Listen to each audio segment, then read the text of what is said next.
성경 말씀 보시겠습니다. 고린도전서 14장. 고린도전서 14장 13절입니다. 고린도전서 14장 우리 13절부터 오늘 19절까지의 말씀입니다. 13절부터 19절까지의 말씀을 저와 여러분이 한 절씩 교독합니다. 그러므로 방언을 말하는 자는 통역하기를 기도할지니.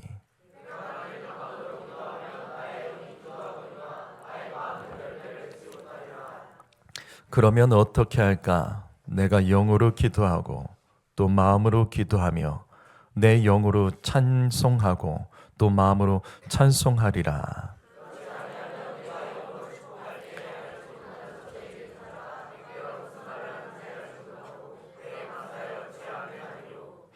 너는 감사를 잘하였으나 그러나 다른 사람은 덕세움을 받지 못하리라.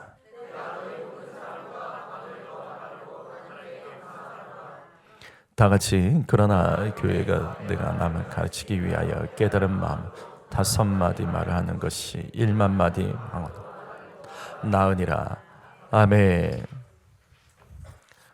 성령과 은사 네 번째 말씀, 그리고 방언과 방언 통역의 은사에 대한 두 번째 말씀을 오늘 마무리합니다. 교회에서 이런 성령의 은사에서 방언과 이와 같은 내용들을 사실 여러분 신앙생활 오래 했다면 한번 생각해 보십시오. 이 같은 설교를 사실은 잘 못 들어봤을 겁니다. 특별히 방언과 이런 방언 통역의 은사, 이런 은사들을 얘기할 때 많은 목회자들이 경험을 통해서 어떤 얘기를 하는데 성경에는 기록된 말씀이 분명히 있습니다. 그 말씀을 가지고 구체적으로 들어본 경험은 저는 사실 한 번도 없습니다. 여러분은 얼마나 있으십니까? 성령의 은사는 오늘 말씀에 고린도전서 12장에 총 8가지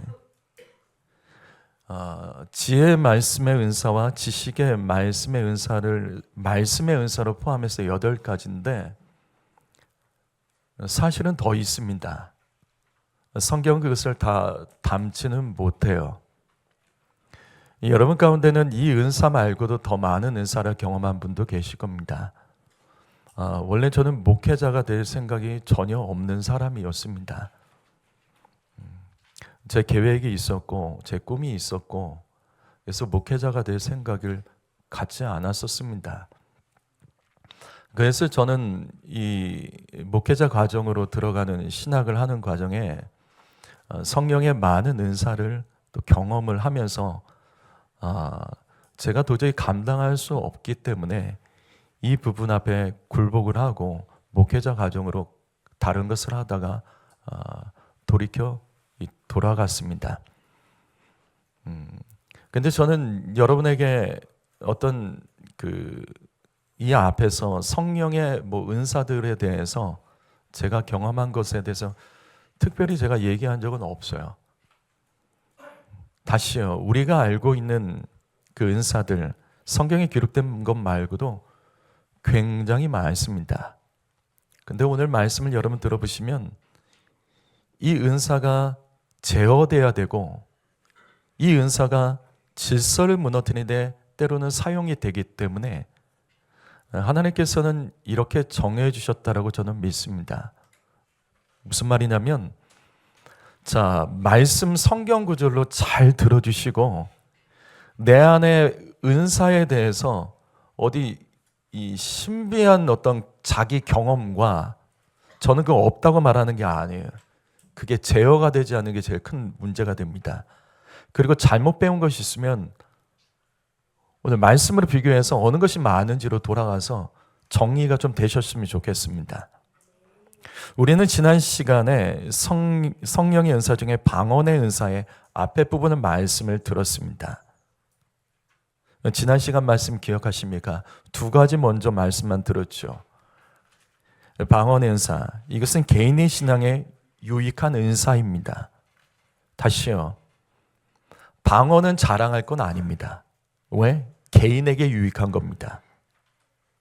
그래서 방언을 자랑한다면 자기 자랑이에요. 그래서 성경은 차라리 예언이 낫겠다. 바울은 예언이 낫겠다라고 고린도 교회에 말씀합니다. 방언 자체가 나쁘다는 말이 아니에요. 어찌됐든 말씀을 계속 들어주시고, 예언과 달리 방언은 다른 사람이 알아들을 수 없습니다. 그래서 거기에서 생기는 부작용과 문제들, 또 그렇기 때문에 이 방언의 은사를 가지고 스스로 교만해질 때가 있습니다. 그래서 성경은 개인에겐 유익하다, 이렇게 방언에 대해서 말합니다. 두 번째로 방언의 은사는 그래서 교회에게 유익하기 위하여 절제할 수 있다라는 겁니다. 방언 기도는 통역의 은사를 가진 자를 통하여 통역해 주지 않으면 교회에서 잠잠한 것이 낫다라고 바울은 가르칩니다. 그럼 왜 이렇게 얘기를 했을까? 이건 후반부에 계속 진행할게요. 다시, 방언의 은사는 개인에게는 유익하지만 믿음이 약한 사람이나 때는 방언을 이해하지 못하는 사람, 오늘 이 자리에서 제가 방언을 한다고 칠까요? 그럼 새로 오신 분들이나 처음 온 사람들 놀랄 겁니다. 이것에 대한 이해가 없는 분들은 마치 이상한 종교 집단 미친 사람들로 이해할 거예요. 그래서 교회 전체를 위해서는 때로는 방언하는 사람은 절제해라, 성경은 가르칩니다. 다시요, 제가 지난 시간에 말씀드렸죠? 성도 여러분, 합심해서 기도할 때 그냥 막 방언하지 마십시오. 다른 사람에 대해서 좀 절제하고, 기도 못하고 다른 사람 기도하는 소리 듣는 분들 계십니다. 그분들을 위해서 그냥 우리의 언어를 통해서 기도해 주시기를 바랍니다. 왜 이렇게 되는지는 뒤에 가서 계속해서 반복이 됩니다. 오늘은 지난 시간에 이어서 계속 말씀드립니다. 세 번째는 방언은 영의 기도이기 때문에 마음의 기도와 같은 열매는 없습니다. 이게 어렵죠? 자, 14절 말씀 읽어봅니다. 우리 14절 말씀, 여기 말씀 읽어봅니다. 시작.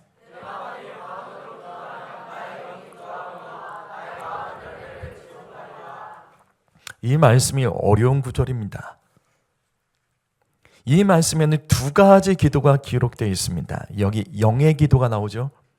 그리고 나의 마음, 이 나의 마음이라는 구절은 마음의 기도를 뜻합니다. 그래서 다른 번역본에는 마음의 기도로도 번역되어 있습니다. 이 말씀은 방언을 영의 기도라고 말해요. 그리고 방언 기도 외에 우리가 기도하는 기도들은 마음에 있는 사실을 구하는 마음의 기도입니다. 두 개 분별하죠? 다시, 마음의 기도부터 이해하죠. 마음의 기도는 우리 마음속에 모든 간구를 내가 이해하는 언어로 기도를 드리는 겁니다. 우리는 보통 이렇게 기도합니다. 그런데 영의 기도는 좀 달라요. 자, 다시요. 스스로 영적이다라고 생각하고 스스로 갑자기 하나님 말씀 들었다는 분들 조금만 더 절제하며 들어주십시오. 영의 기도는 그런 게 아니에요. 성령님께서 우리의 마음 안에서 움직여서 하나님과 직접 소통하는 기도를 말합니다. 그 한 부분의 축이 방언 기도입니다.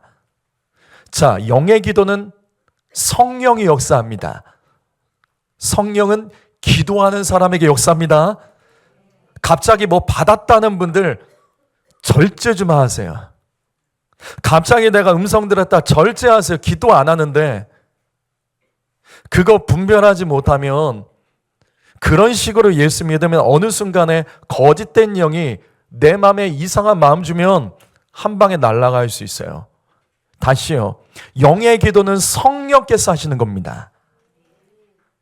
영의 기도는 우리가 마음으로 기도하다가도 경험하신 분들이 있을 거예요. 어느 순간 내 마음의 것을 막 기도하는 거예요. 하나님께 구합니다. 하나님 이런 거 구하고. 근데 갑자기 깊은 영적인 차원에 들어가서 내가 기도하는 거 다 내려놔요.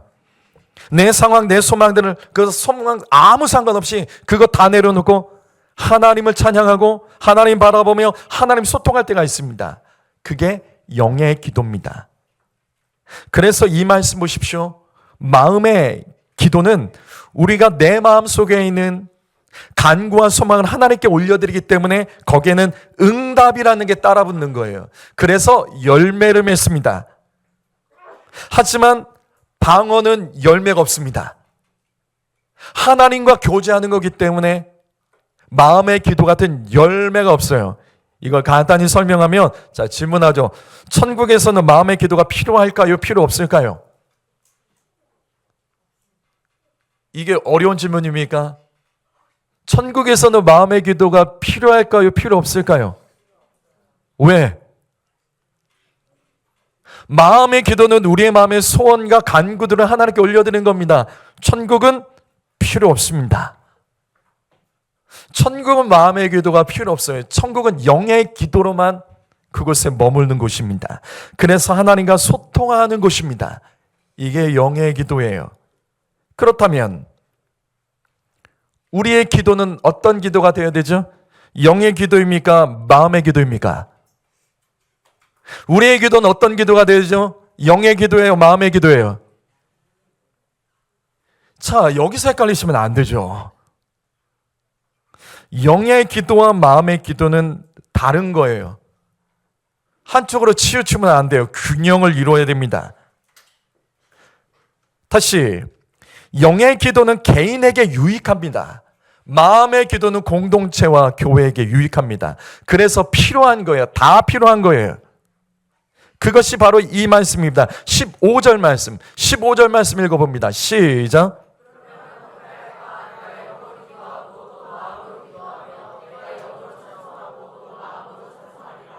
바로 이겁니다. 영으로도 기도하고 마음으로도 기도하고 내 영으로도 하나님을 찬송해야 되지만 내 마음으로 내 마음을 다해서 찬양하는 것도 필요하다는 겁니다. 이 두 가지는 같이 가야 되는 거예요. 성도 여러분 잘 들으십시오. 여러분 중에 영적이다, 자꾸 영적이다, 영적인 것을 중요하게 여긴 분들 계세요. 근데 제가 이 말씀을 계속 반복했죠. 가장 영적인 것은 가장 물질적인 겁니다. 잘 이해하셔야 돼요. 여러분, 우리가 믿는 하나님은 영이신 하나님이세요. 근데 하나님이 세상을 창조하셨죠? 어떤 세상을 창조하셨죠? 하나님이 창조하신 세상은 물질적인 세상입니다. 하나님은 영이십니다. 그래서 우리는 그의 형상대로 창조되는데 창조된 우리의 모습은 물질적인 육체를 가진 존재로 창조됐습니다. 그래서 영적이라는 것은 물질적인 것과 분리되지 않아요. 영적이고 거룩한 사람들은 성경 많이 알고 갑자기 하나님 음성 듣고 방언하는 사람들이 아닙니다. 영적인 사람은 실제 삶의 믿음의 열매가 있습니다. 왜냐하면 하나님이 창조하신 세상은 물질적인 세상이고 하나님의 형상대로 창조된 저와 여러분은 육체를 가진 존재이기 때문에 영적이라도 삶의 변화와 열매가 있다고요. 이걸 잘 이해하세요. 마치 그냥 나는 육신이 없고 막 영혼만 날아다니는 인생처럼 그렇게 예수 믿으시면 큰일 나세요. 고린도전서 12장 1절 말씀, 몸을 드리는 게 영적 예배입니다. 성경 말씀은 언제나 분명해요. 내 마음은 하나님을 인정하고 하나님을 사랑하는데 오늘 내 몸은 찬양할 때 입술이 닫혀 있고 표정이 구겨져 있고 그렇게 예배드린 사람, 그것을 어떻게 해야 되죠? 그 사람은 영적인 거 맞습니까? 하나님 사랑하는 거 맞습니까? 내 마음은 하나님을 정말로 충만하게 사랑하고 구원받은 믿음의 확신을 가지고 살아가지만 예배 시간에 드리는 예배인데 입술도 못 드리고 헌금 드리는 것도 막혀있는 사람, 이 사람을 어떻게 해야 되는 거죠? 정말 하나님을 인정하고 정말 하나님이 사랑하는 건 맞는 거예요? 다시요. 가장 영적인 것은 가장 물질적인 겁니다. 물질적인 게 안 되는데 영적인 것이 된다? 그럴 순 없어요. 성도 여러분 잘 들으십시오.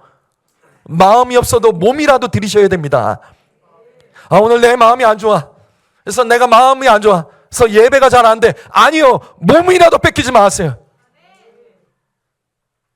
마음은 뺏길 수 있어요. 그러나 몸이라도 지켜내십시오. 우리의 몸은 신기한 거예요. 때로는 몸이 마음이 이끌어갑니다. 마음이 어렵고 힘들어도 몸이라도 하나님께 드리십시오. 그러면 어느 순간에 몸을 따라서 마음이 뒤늦게 따라 붙습니다.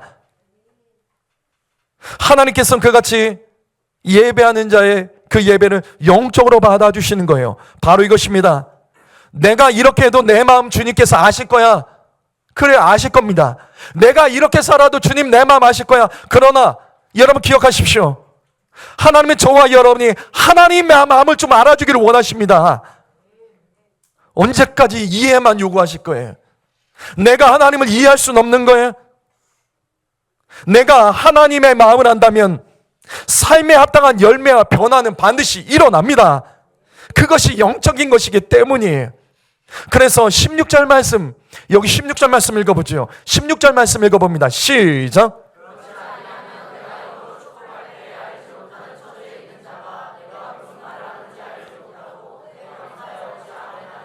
이 말씀은 그대로 보죠. 너가 영으로 축복할 때, 이 말씀은 방언으로 축복할 때, 방언으로 하나님을 축복한다는 거예요. 그래서 이 구절은 맞지 않는 거예요. 사람은 하나님을 축복 못합니다. 그래서 이 구절은 해석이 필요한 구절이에요. 여기서 축복이라는 뜻은 이 말씀의 가장 마지막에는 감사라는 단어입니다. 감사라는 단어가 여기 축복이에요. 따라서 이 말씀은 방언하는 자가 영의 기도로 하나님께 감사함의 영광 돌리는 것을 가리키는 구절입니다. 이때 다른 성도들은 그가 하나님께 감사를 돌리며 영광을 돌려도 함께 아멘할 수 없다라는 말씀입니다. 영의 기도로 하나님께 감사하며 영광 돌리는 것은 개인에게는 유익하지만 하나님께서는 온 교회와 성도들이 함께 감사로 영광 돌리기를 원하신다라는 말씀입니다. 그렇다면 온 교회와 성도들이 나를 통해서 함께 감사와 영광을 돌리려면 그럼 어떻게 해야 될까? 그것이 우리가 앞에서 봤던 말씀이에요. 방언으로 기도하는 것이 아니라 마음의 기도로 하나님께 우리의 간구와 소망을 올려드릴 때 하나님께서 그 기도에 응답해 주셔서 그 삶의 실질적인 변화와 열매, 복된 열매를 맺을 수 있습니다. 바로 그때 모든 성도들이 함께 감사로 하나님께 영광을 돌릴 수 있다는 것을 강조하는 말씀입니다. 그런데 문제는 고린도 교회예요. 왜 이 말씀이 고린도 교회에 대한 말씀이었을까? 당시 고린도 교회는 성도들이 방언을 많이 했어요. 그래서 이 시대에 영적인 그런 것을 착각한 사람들이 많은 것처럼 방언하는 사람들은 자기가 조금 더 다른 사람보다 영적이라고 착각을 하는 거예요. 방언하는 사람들은 당시에 마음의 소원과 간구로 기도하는 것, 이것을 영적으로 낮은 수준으로 이해를 했던 겁니다. 그렇기 때문에 고린도 교회는 방언하는 자들 때문에 교회가 분열됐고 혼란스러워졌고 무너졌기 때문에 바울이 고린도전서 12장과 13장, 14장 말씀에서 이 부분을 계속해서 말씀하는 거예요. 그래서 18절 말씀 바울이 말합니다. 나도 방언한다. 나도 방언한다.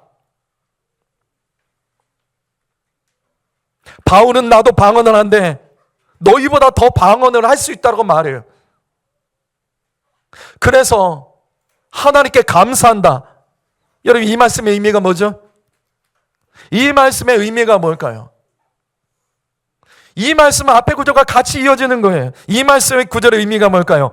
바울이 자신이 방언한다는 것을 자랑한다는 말씀이 아니죠. 이 말씀의 의미는 내가 방언만 했다면 어떻게 됐겠냐라는 말씀이에요. 방언만 했으면 복음이 어떻게 전파됩니까? 방언만 했다면 고린도 교회가 어떻게 세워집니까? 왜? 방언은 개인에게 유익해요. 방언은 영의 기도로서 하나님과 영적인 깊은 관계를 맺을 수 있는 좋은 은사입니다. 그러나 바울은 방언 기도만 하지 않았습니다. 마음의 기도가 뜨거웠던 사람이 이 같은 마음의 소원과 간구를 가지고 하나님께 기도했기 때문에 그 열매로 오늘날 너희 같은 고린도 교회가 세워진 것이다.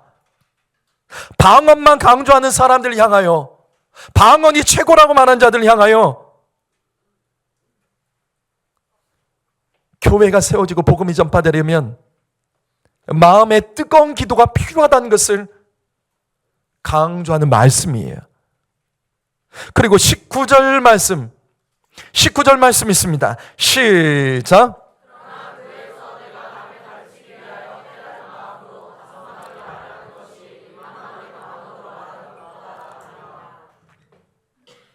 방언으로 말하는 것은 나에게 유익합니다. 그것은 내 영혼에 큰 도움이 됩니다. 그런데 예수 믿는 사람의 믿음은 여기에 머물면 안 됩니다. 이 말씀에서 교회에서 남을 위하여라는 구절을 놓치지 마십시오. 성도 여러분, 여러분은 교회를 위해서 어떻게 쓰임받고 계십니까? 하나님 여러분 개개인의 신앙, 그냥 내가 예수 믿는 것, 그것을 원하시는 것이 아니에요. 그것은 내가 방언한다라고 말한 것과 똑같은 거예요. 교회에서 여러분이 요구하고 지적만 하지 마시고, 여러분 교회에서 어떤 열매를 맺고 계시죠? 여러분 교회에서 어떻게 쓰임받고 계시죠? 다른 사람에게 기도 부탁만 하지 말고 오히려 내가 교회를 위해서 어떻게 기도하고 계십니까? 교회를 세우는 기도, 여러분은 다른 성도를 어떻게 충고하며 기도하고 계십니까? 다시 반복합니다. 그래서 사도 바울은 당시 고린도 교회에서 눈에 보이는 이 신비한 방언이 얼마나 신비해요. 다른 사람들이 알아들을 수 없는 언어로 막 기도를 하는데 얼마나 신비합니까? 이 방언의 은사를 가장 영적인 것을 여겼던 것에 대해서 마음의 기도를 통해서 교회를 위하여 말씀과 예언의 은사, 각종 은사를 통해서 가르치고 섬기며 교회를 세우는 열매가 있는 성도가 진짜 하나님께서 기뻐하다는 것을 지금 이 말씀 통해서 강조하는 겁니다. 성도 여러분, 교회를 위해서, 다른 사람을 위해서 예수 믿으셔야 됩니다. 우리의 믿음은 이기적이면 안 돼요. 우리의 믿음은 이타적이어야 됩니다.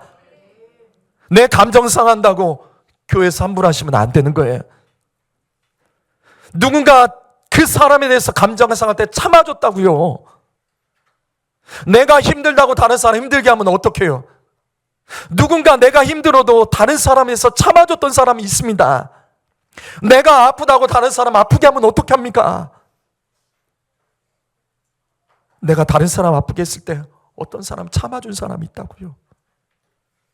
성도 여러분, 고린도 교회가 무너진 것은 은사가 없어서가 아니에요. 은사를 잘 못 이해해서 그래요. 은사의 의미를 잘 못 이해해서 그래요. 하나님께서 은사를 주신 것은 교회 세우고 복음 전파라고 주신 겁니다. 그래서 네 번째로 방언과 통역의 은사를 통해서 우리가 배우고 깨달아야 될 것은 무엇일까? 방언은 통역이 함께할 때 교회에 도움이 되고 유익한 은사입니다. 여기 5절 말씀 읽어봅니다. 5절 말씀 읽어봅니다. 여기 5절 말씀 읽어보죠. 시작.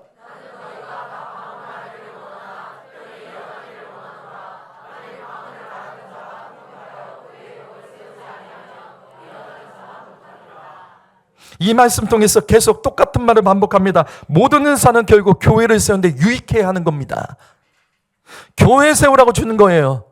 복음 전파고 하여 교회를 세우라. 교회를 분열케 되고 교회를 무너지게 하고 교회를 힘들게 하는 거, 그런 은사는 없다는 거예요. 여러분 중에 성령의 은사가 있는 성도가 있습니까? 오늘 말씀 통해서 자랑하면 안 돼요. 교만하지 마십시오. 쓰임 받으셔야 됩니다. 그 어떤 것도 고린도 교회 성도들처럼 교회를 갈라지게 만들고 당직게 하면 안 됩니다. 모든 은사는 교회를 세우고 하나 되게 하고 한 분 하나님께서 한 성령을 통해서 그래서 주시는 것이라고 고린도전서 12장에 우리는 계속해서 봤던 거예요. 그런데 자, 이제 통역의 은사에 대해서 들어갈 거예요. 방언의 은사는 교회에서 유익한 것이 아니라 개인의 영성에 도움이 되는 은사예요. 여러분 지난 시간 말씀 기억하십니까?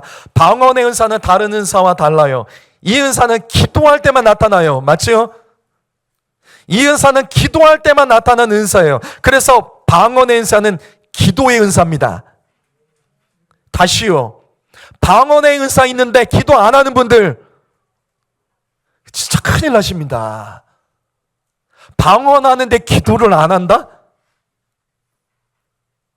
1만 시간 기도에 점도 못 찍는다? 그건 말도 안 되는 일이 벌어진 거예요. 방언 기도는 4가지 유익이 있다고 지난 시간에 말씀드렸죠? 기억나십니까?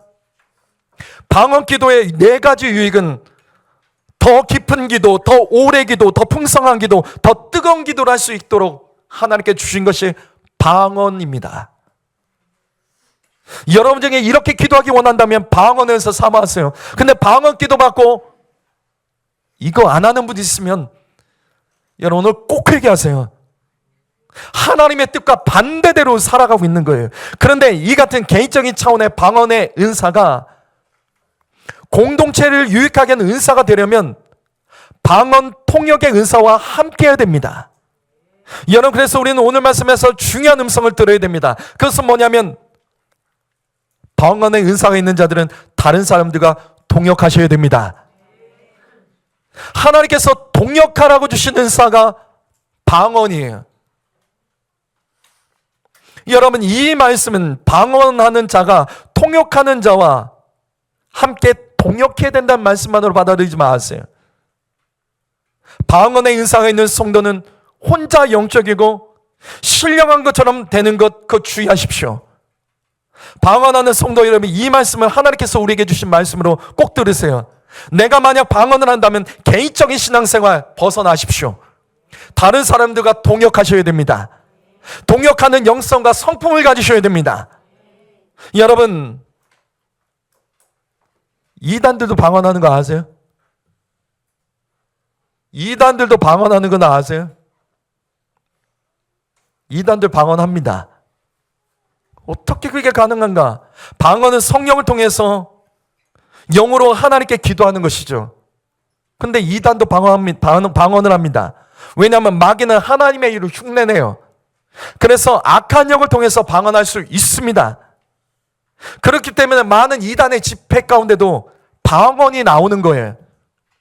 그런데 당시 고린도 교회 성도들처럼 방언하는 자들 중에 상당수의 성도들이 다른 사람들과 동역하지 못했어요.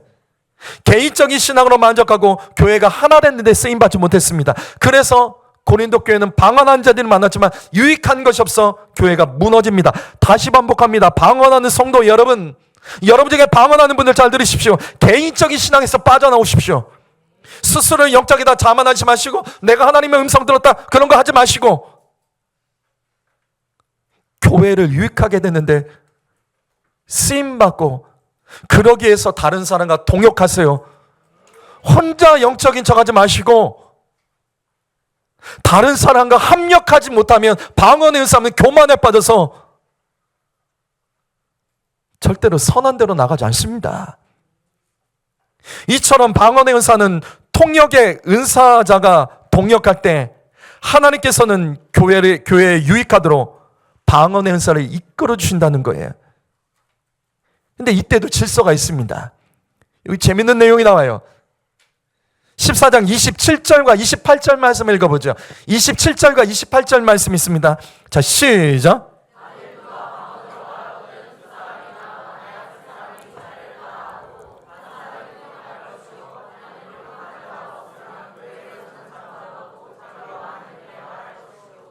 교회에서 방언하는 자가 있으면 한 번에 여러 사람이 하지 말고 두세 사람만 차례대로 방언하고 한 사람이 통역해라. 그런데 만약 통역이 없으면 방언을 하지 말고 마음의 기도로 하나님께 말하라는 말씀입니다. 자, 우리 여기 중요한 사실을 알 수 있어요. 여기 아주 중요한 사실이 있습니다. 그게 뭔지 아세요? 뭘까요? 방언 통역에 초점 맞춰주십시오. 이 말씀에는 아주 중요한 사실이 있습니다. 그리고 이것은 현재 우리 가운데도 있어요. 뭘까요?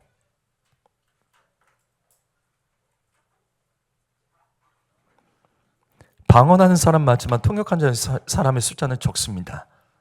이건 어느 시대나 똑같아요. 이건 어느 교회나 똑같습니다. 오늘날도 교회에서 방언하는 자는 많지만 통역하는 자는 언제나 적습니다. 없던지 적습니다. 그것은 고린도 교회도 똑같았습니다. 여러분 중에 방언 통역 은사 있는 분이 계세요? 자랑스럽게 한번 손을 들어보시죠. 있으세요? 방언의 은사자는 많을 거예요. 근데 통역은 없을 거예요. 저도 몇 번밖에 못 봤습니다. 여러분, 이 말씀은 방언의 은사에서 매우 중요한 구절이에요. 하나님께서는 교회에 방언의 은사만큼 통역의 은사를 많이 주시지 않았습니다. 왜일까요?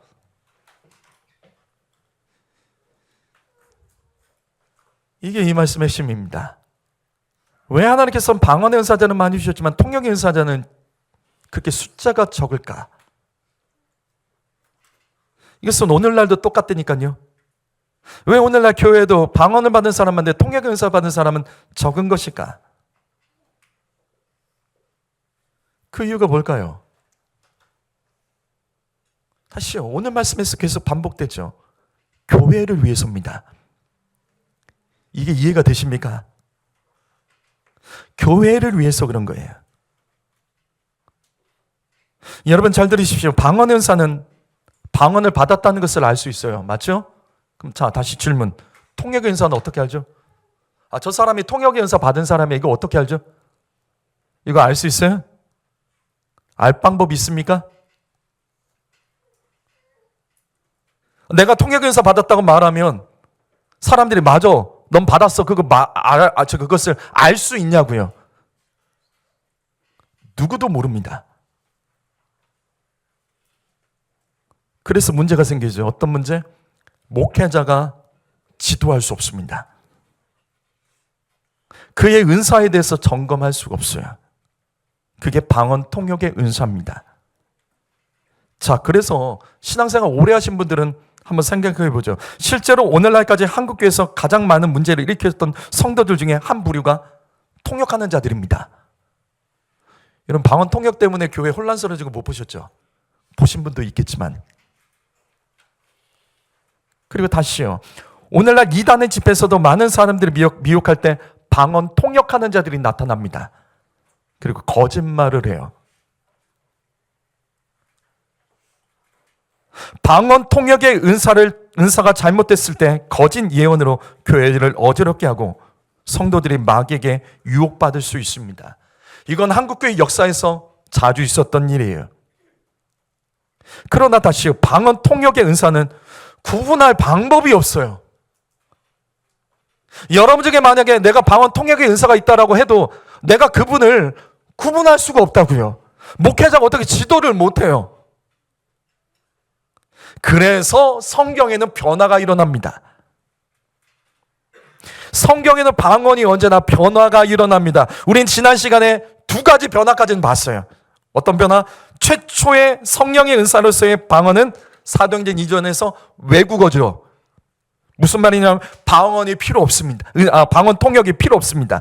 통역이 필요 없었던 은사예요. 그런데 이게 시간이 흐르면서 방언하는 사람이 계속 나오는 거예요. 그러다 보니까 어느새 통역하는 사람들이 필요해졌습니다. 그것이 고린도 교회의 이해예요. 통역하는 자들이 나왔어요. 근데 문제가 생깁니다. 고린도 교회를 볼 때 고린도 교회 성도들 중에 많은 성도들이 방언을 합니다. 이때 분명히 통역하는 자들의 문제가 생깁니다. 왜? 여러분 생각해 보세요. 교회가 혼란스러워집니다. 교회가 무너집니다. 고린도 교회가 갈라져요. 분열돼서 싸웁니다. 방언한 자들이 기도를 합니다. 하나님께서 그 기도 어떻게 이끌어 가실까? 반드시 그 방언의 기도는 하나님이 이끌어 가십니다. 그럼 하나님께서 어떻게 이끌어 가실까? 질서와 화평으로 이끌어 가시겠죠. 그럼 통역한 자들은 어떻게 해야 되는 거예요? 그 통역이 나와야 되는데 이게 안 되는 거예요. 이게 안 되는 거예요. 계속해서 여전히 방언하는 교회에 통역하는 자들이 있지만 이게 안 되고 혼란이 계속돼서 결국 고린도 교회는 분열돼서 쪼개져서 무너집니다. 통역하는 자들이 교만에 빠져 있고, 통역하는 자들이 제대로 사명 감당하지 않으면 하나님께서, 방언한 자들이 제대로 사명 감당하지 않으면 하나님께서 그 방언을 통해서 통역하는 자들을 통해 통역이 나갈 때 고린도 교회를 꾸짖고 책망하시며 그러면 안 된다고 가르칠 거예요. 근데 이게 안 됐다고요. 통역이 제대로 안 된 거예요. 무너집니다. 이처럼 통역의 은사는 아주 중요한 은사지만 목회자가 이걸 지도를 할 수가 없는 거예요. 절제시킬 수가 없기 때문에 방언의 은사에 대해서 바울이 이렇게 강조하는 거예요. 그것이 오늘 말씀의 시작이었습니다. 방언하는 자는 스스로 통역할 수 있도록 기도하라. 여러분, 이 구절이 얼마나 중요한지 아세요?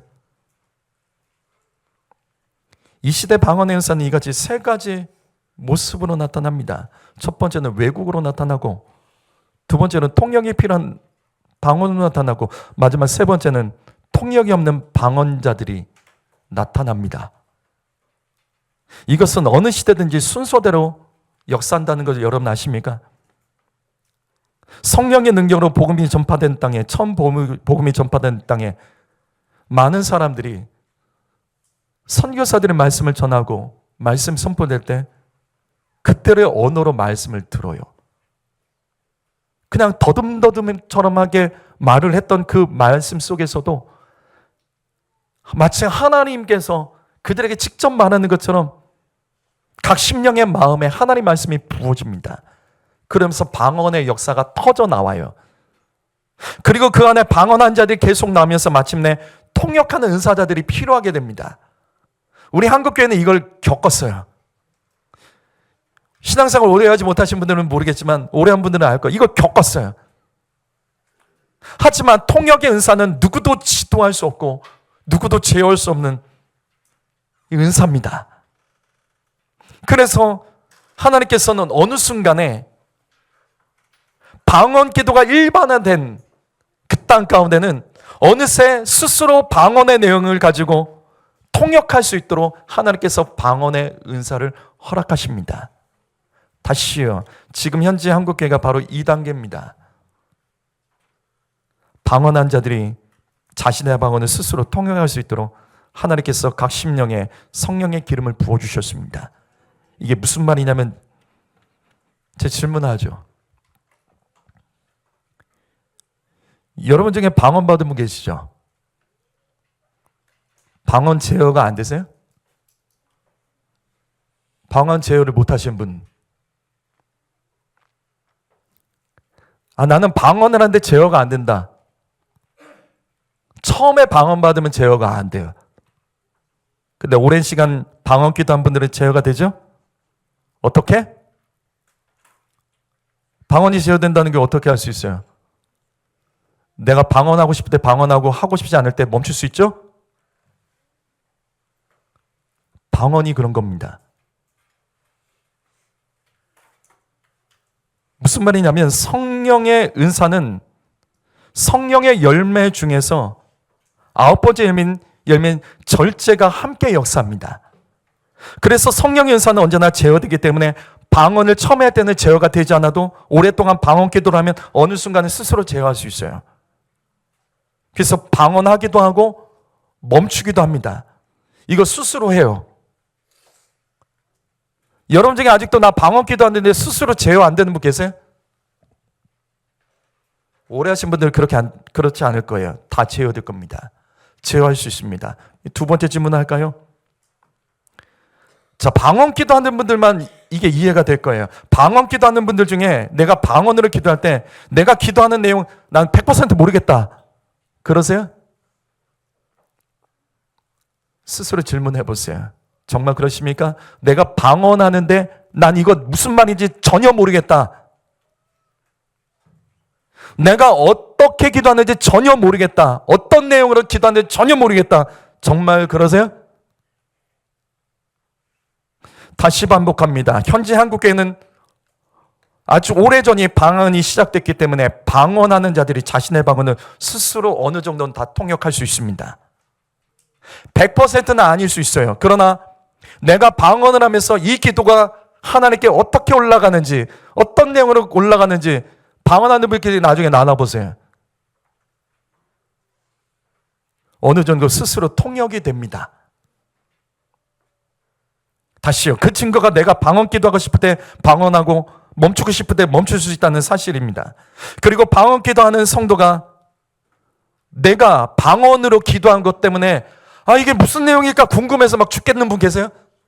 다시요. 방언 기도한 분들에게 제가 물을게요. 여러분이 방언 기도하고 나서 내가 무슨 기도했나 궁금해서 죽겠는 분 계시냐고요? 없죠? 스스로 이해하실 수 있습니다. 스스로 이해할 수 있고 제어하고 올릴 수 있습니다.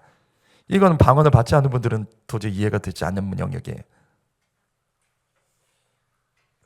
그래서 현재 한국교회는 방언 통역하는 은사자들이 점점 없어집니다. 왜? 문제도 많았고 이 방언 기도는 계속해서 변화되고 발전해 갑니다. 다시요. 그래서 결론을 말씀드립니다. 오늘 말씀 14장 5절 말씀. 방언의 은사가 있는 사람들은 다른 사람과 동역하십시오. 그 은사를 자랑할 거 아닙니다. 하나님께서는 기도로 동역하고 하나님이 주신 은사로 동역하라고 방언하는 자에게 그 은사 주셨음을 기억하셔야 됩니다. 방언의 은사는 혼자 기도하라고 주신 은사가 아닙니다. 교회를 유익하게 하고 결국은 다른 사람들과 성도들과 함께 사명 감당하고 주신 은사일 뿐이에요. 만약 방언의 은사를 구하지만 나는 방언의 은사를 계속 구하지만 이게 잘 안 된다는 분이 있다면 하나님께서 거절하신 이유가 뭘까 한번 생각해 볼 수도 있을 것 같아요. 오늘 말씀에서 답을 찾으십시오. 그리고 다시요. 방언 기도하는 분들은 스스로 더 통역하기 위해서 기도하십시오. 하나님 그것을 우리에게 원하십니다. 내가 무언가 기도하고 내 옆에서 마치 예언한 것처럼 말하는 사람들은 그런 사람들하고 가까이 하지 마세요. 다시요. 목사님 저도 그렇게 안 합니다. 내가 어떤 꿈 꿨다고 하면 그 꿈은 뭐야 해석해 준 사람과 가까이 하지 마세요. 그런 사람 따라다니지도 마세요. 목사님 저도 여러분에게 한 번도 그렇게 한 적 없습니다. 은사는 철저히 제어되고 교회에 유익해야 됩니다. 개인의 유익을 넘어야 된다고요. 이게 오늘 말씀 고린도전서에 기록된 은사에 대한 말씀입니다. 귀에 있는 분들은 성령의 음성을 들으시고 더 알기 원하신 분들은 기도하면서 말씀 보면서 말씀은 벗어나지 마시고 말씀 안에서 하나님의 음성을 찾아가시기를 예수님의 이름으로 축복합니다. 기도하겠습니다.